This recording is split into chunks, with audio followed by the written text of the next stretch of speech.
Our final topic of the course is ritual and politics. Ritual is everywhere in our political world, from marches to coronations, inauguration ceremonies, state funerals, diplomatic banquets, motorcades, rallies, flag-raising ceremonies, parades on national holidays, and the annual Thanksgiving presidential turkey pardon. Even events that aren't usually termed rituals are infused with ritual action, such as campaign speeches, electoral debates, and party conventions.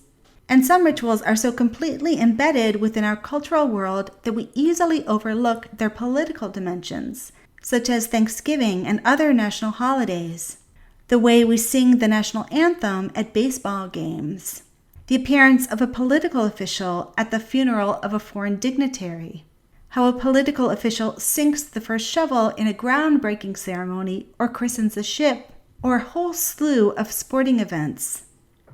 We can easily see that political rituals can reinforce the political status quo by cloaking leaders or governing bodies with symbols of authority.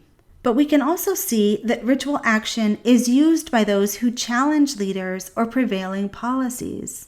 Ritual action can also be performed by dissidents and revolutionaries to delegitimize existing leaders and governments, and even stir up anti-government sentiments. It can be a vehicle for political protest and even political transformation. We have to ask, why is ritual so central in politics? What are the characteristics of ritual that make it so useful politically? The omnipresence of ritual in politics might seem jarring, especially since we in the United States like to think of ourselves as rational thinkers. We all routinely participate in and are the audience for political ritual action. We might like to think that we critical thinkers are immune to persuasion through ritual and symbol, and that even if others try to convince us using those mechanisms, we can readily see through them and make decisions solely on the basis of reason. But I'm not sure it's quite that simple. To dive more deeply into this topic, we have 3 readings, one which is more theoretical and 2 which are extended case studies. First, we will read excerpts from David Kurtzer's Ritual, Politics, and Power. Kurtzer won the Pulitzer Prize for Biography and Autobiography in 2015, and I think you'll find him to be an excellent writer. The excerpts from his book that you will read include an introductory theoretical chapter and then a later segment which analyzes German political action both in the Nazi era and a more recent attempt by the West German Chancellor to achieve ritual reconciliation between West Germany and the United States by inviting President Ronald Reagan to a ceremony honoring the German soldiers who died in World War II. I want to highlight here a couple of ideas from the first part of his introductory chapter to set the stage for your reading. In his introductory chapter, Kurtzer talks about the importance of symbols in politics and in political ritual action. He notes that we view the world through symbolic lenses, symbols which are largely provided for us by the culture in which we grow up. In the political realm, people will jockey for influence and power through wielding or trying to align themselves with potent symbols. As he says on page 5, quote, creating a symbol, or more commonly identifying oneself with a popular symbol, can be a potent means of gaining and keeping power, for the hallmark of power is the construction of reality, end quote. On that same page, he quotes Max Lerner, who, observing Hitler's march to war, remarked that, quote, men possess thoughts, but symbols possess men. Kurtzer indicates that symbols render concrete what is otherwise abstract. In particular, in a world divided up into nation-states, residents must develop some loyalty to the state, and that is best accomplished if they can develop emotional attachments to it. On page 6, he quotes Walzer, who said, quote, the state is invisible. It must be personified before it can be seen, symbolized before it can be loved, imagined before it can be conceived. Kurtzer goes a step further to suggest that much of political persuasion occurs through symbolic persuasion rather than through rational deliberation of issues. That does not mean that people are irrational, but he says simply that on a day-to-day basis, people largely do not sift and sort through the various issues, but are more often convinced of something through the power of symbols. As he says on page 6, symbols, quote, furnish the means by which people make sense of the political process, which largely presents itself to people in symbolic form, end quote. He adds that it is not surprising that symbols are so central within politics because they are not only the means through which people interpret the world, but they are how people define their place in the world. As he says on page 8, quote, it is through symbols that people give meaning to their lives. Full understanding of political allegiances and political action hinges on this fact, end quote. Then Kurtzer takes us back to the element of performance. He adheres to the common anthropological definition of ritual, which is that ritual involves, quote, culturally standardized, repetitive activity, primarily symbolic in character, aimed at influencing human affairs. He notes that the performance of ritual is important for communicating various social and political ideas and values because the performance of ritual is itself part of the social world. People see a ritual or they participate in it. As he says on page 9, quote, ritual action not only gives meaning to the universe, it becomes part of the universe. On page 11, he provides an important analysis of 3 characteristics of symbols that enable them to be so useful in political ritual. Those 3 characteristics are condensation, multivocality, and ambiguity. First, condensation refers to the way in which a single symbol can have a multiplicity of meanings and associations.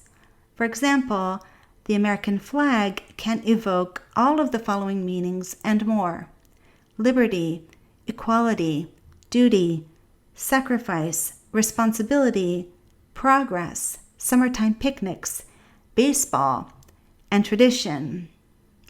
The condensation of a symbol means that it can stir up intense emotions as it evokes several concepts simultaneously.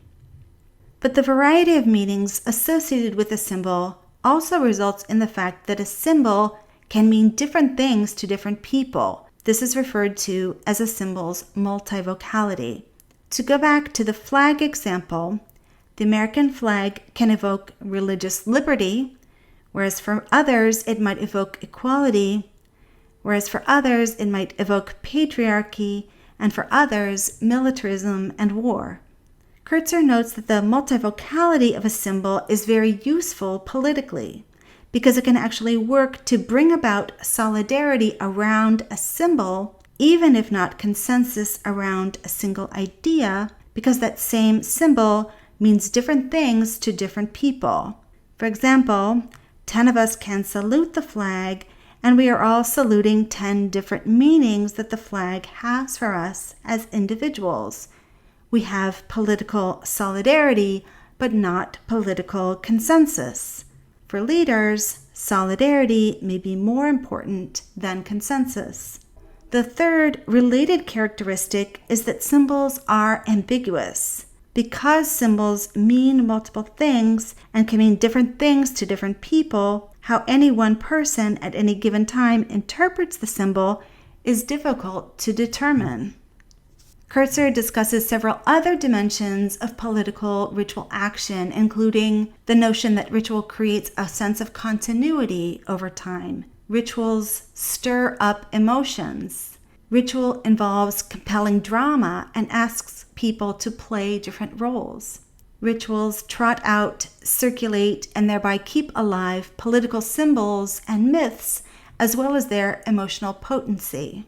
And finally, rituals can oblige people to perform actions that run counter to more deeply held beliefs, creating a cognitive dissonance that must be resolved. Beginning on page 11, Kurtzer poses an important question about ritual, and that has to do with conservatism and innovation, both in form and content. I'll explain what I mean. By the formal properties of ritual, I'm referring to what happens in ritual, its symbols, actions, words, songs, etc. By the content of ritual, I'm referring to its implied messages about the social or political worlds. By conservatism, I'm not talking about conservative politics in the US specifically, but more broadly, whether something has a tendency to change or to remain the same. Innovation, of course, refers to creative change. As Kurtzer notes on page 12, ritual has what he calls a conservative bias. By that he means that, quote, ritual forms do tend to be slower to change than many other aspects of culture. Since ritual forms change slowly, we might expect that the messages they communicate are also socially and politically conservative, right? Well, this is where things get really interesting. We know that new rituals are created. He says on page 12 that, quote, ritual does have a creative potential. Further, Kurtzer has already told us that rituals are sometimes used in revolutionary movements and other movements calling for social and political change. Does this mean that innovatory political movements have to use completely new ritual forms? Our next two examples directly address that question. Can political movements call for change while relying on ritual activities that draw upon traditional ritual elements and symbols? Our second source in this unit is Marianne Vachi's article on Catalonia's human towers, nationalism, associational culture, and the politics of performance. Catalonia is a region in Spain with its own language, Catalan, and a strong sense of cultural distinctiveness. In October 2015, Catalonia's government moved to secede from Spain. The independence movement has been building over several decades, and in recent years, the ritual performance of building castells has been an integral part of the independence movement. Castells means castles in the Catalan language, and the practice of building these human towers is considered symbolic of the work of building a cooperative nation. As you're reading this article, think about both the formal properties of castell building, what happens in them, and the implied political message. Is castell building in the Catalonian independence movement an example of Kurtzer's conservatism or creativity, or a strategic blend of both? Finally, I will ask you to read a chapter I wrote about the convergence of about 10,000 people on Susan B. Anthony's grave here in Rochester, New York on Election Day 2016, when it seemed as if the U.S. was about to elect its first female president. The participants were engaging in a virtually brand new ritual action, placing their "I voted" stickers on her gravestone.